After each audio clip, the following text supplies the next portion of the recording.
Une production des studios Bass. Ce hors-série est une présentation de NextDrive, un réseau d'ateliers pour une nouvelle génération de véhicules. Confiez l'entretien et la réparation de votre VE à des techniciens certifiés et propulsés par NAPA.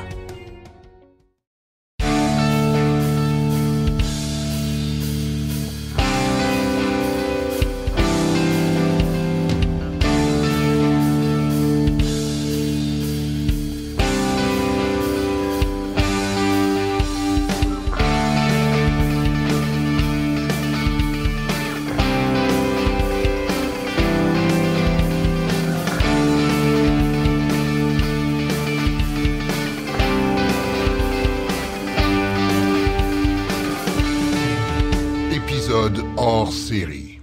Aujourd'hui, à Silence on roule hors série, j'ai la chance d'avoir avec moi l'un des co-auteurs du guide pratique de la voiture électrique, Paul-Robert Raymond. L'illustre Paul-Robert Raymond. Bonjour, ça va bien? Oui, merci Martin. Oui, ça va très bien. L'illustre. Oui, écoute, on a très peu, je dois dire, de très bons journalistes qui couvrent la voiture électrique au Québec et t'es l'un de ceux-là. Je pense que c'est pas la première fois qu'on se parle, c'est pas la première fois qu'on te le dit. Non. Mais il y a toujours quelques exceptions qui confirment une règle. C'est ça. T'es là pour ça, je pense.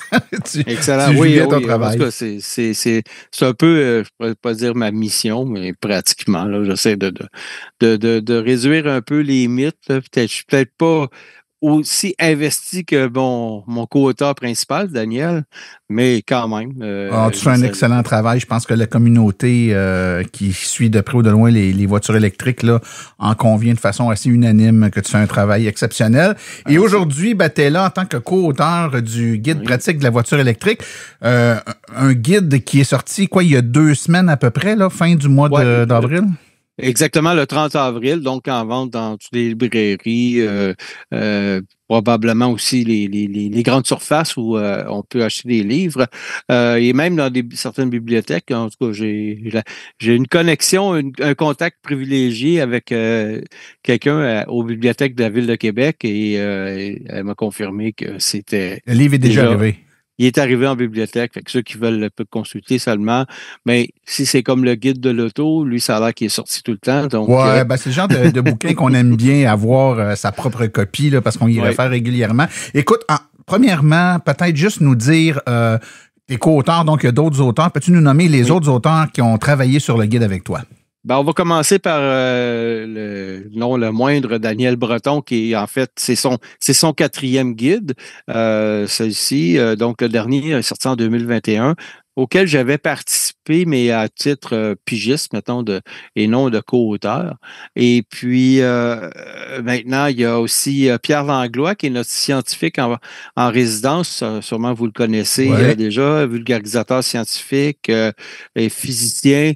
Donc, lui, il a écrit la partie, en fait, la dernière partie du livre où on parle vraiment des développements sur la batterie et puis ce qui s'en vient, ce qui se fait en Chine, ce qui se fait un peu partout, la baisse des coûts, etc. Donc, là-dedans, là, c'est vraiment, on dit c'est vraiment pour électromobilistes avertis.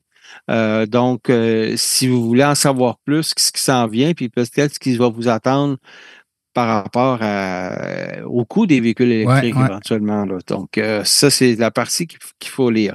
Maintenant, Michael Betancourt, lui, c'est notre anglophone de service. Donc, lui, il est un journaliste à Toronto.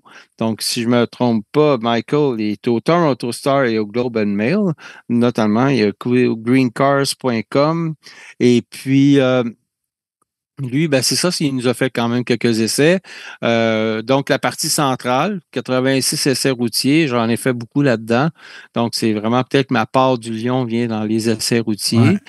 Et la première partie, une grande partie a été écrite par Daniel sur un peu le b.a.-ba de la voiture électrique, ce qu'il faut.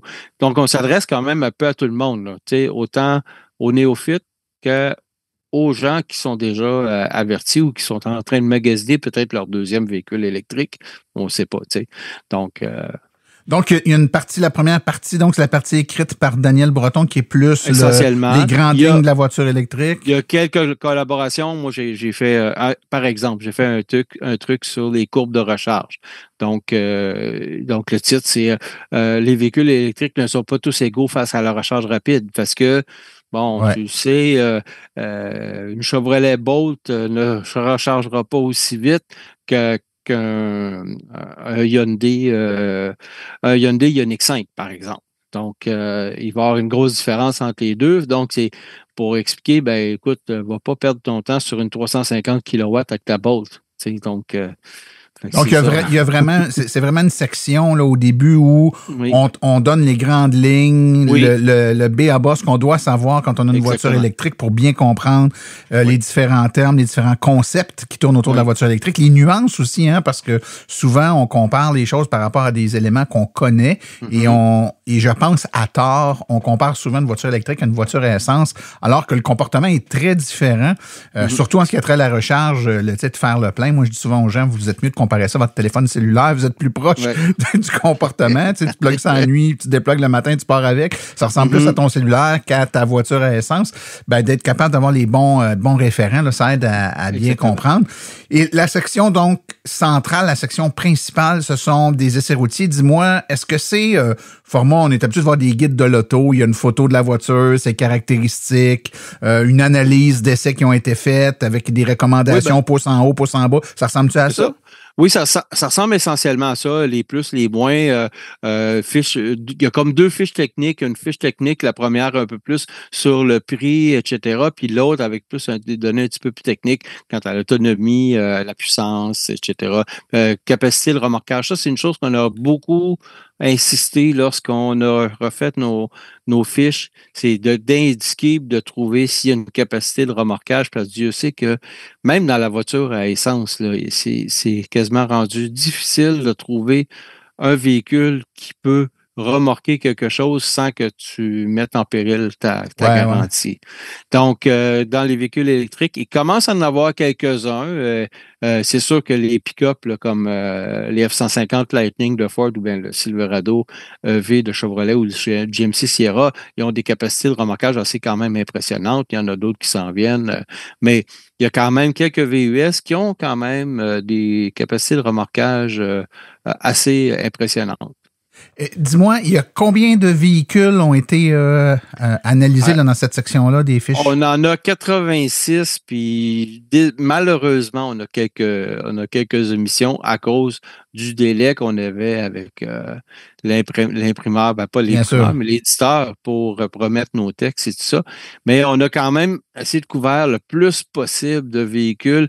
Même par exemple, la couverture, bon, tu l'as vu, c'est le Ioniq 9 qui sort en juin et dont je viens de faire l'essai tout juste cette semaine dans la région de l'île de Vancouver. Donc, on avait quelques données.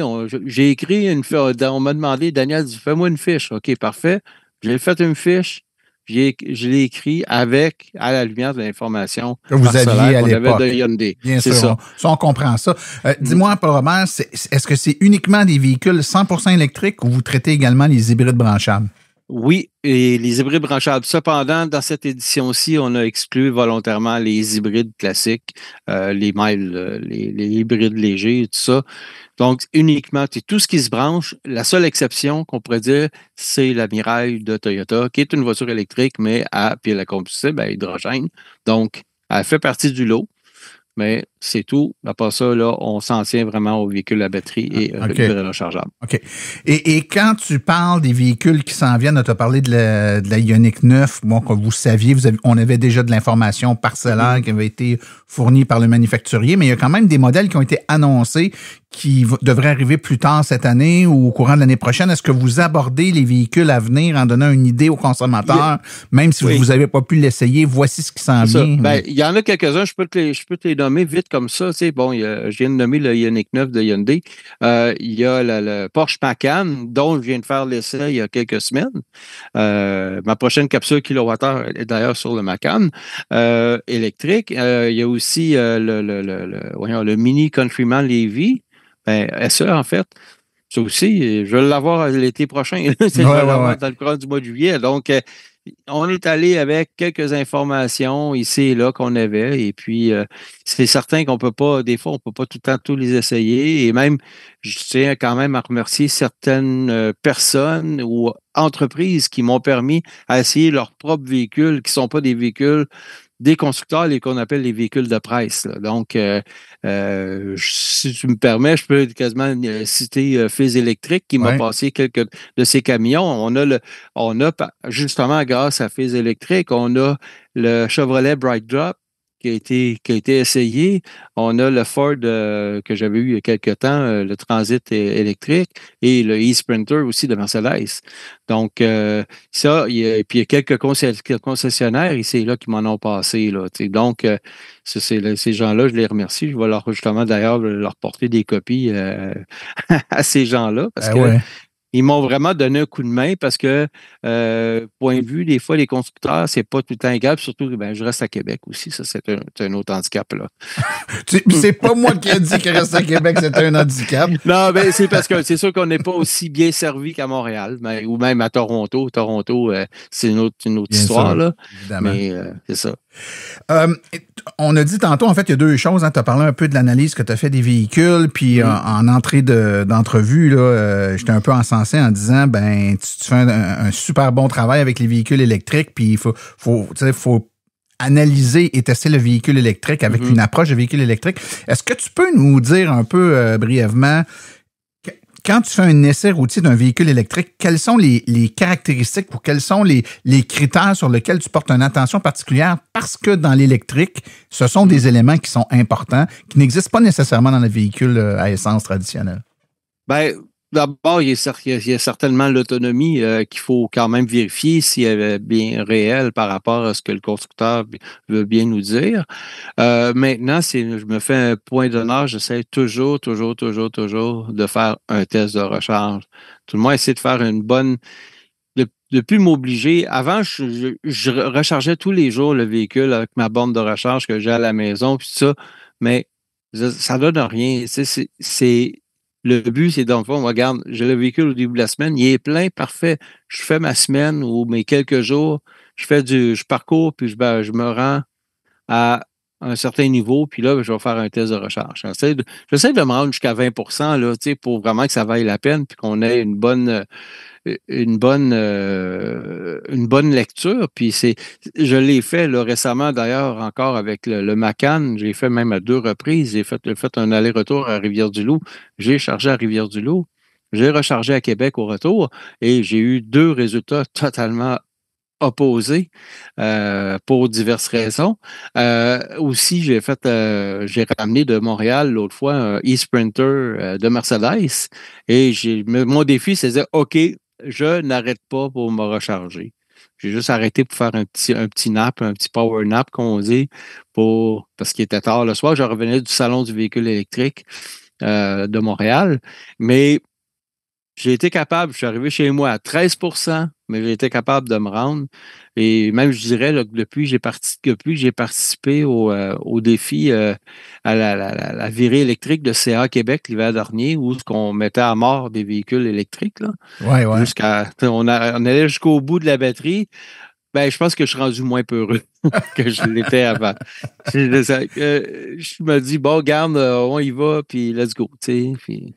Excellent. Écoute, on rappelle que le guide pratique de la voiture électrique, donc coécrit par Daniel Breton, Paul Robert Raymond, Pierre Langlois et Michael Bettencourt, je pense que c'est ça son nom, est disponible au moment où on se parle dans les différentes librairies du Québec, probablement les grandes surfaces. Si c'est pas le cas, c'est sur le point de l'être. C'est un magnifique livre qu'on doit avoir dans sa bibliothèque là, quand on s'intéresse aux voitures électriques, pas juste pour l'aspect fiche de chacun des véhicules, mais également pour toute l'information qu'il recèle en ce qui a trait au b.a.-ba de la voiture électrique et également en termes d'informations technologiques sur ce qui s'en vient là, dans les nouveaux véhicules. Donc, on incite fortement les auditeurs là, qui s'intéressent aux véhicules électriques à ajouter ça à leur bibliothèque. Paul Robert Raymond, merci beaucoup pour ta présence avec nous aujourd'hui. Moi que te remercie, Martin. Alors, bonne fin de semaine. Merci.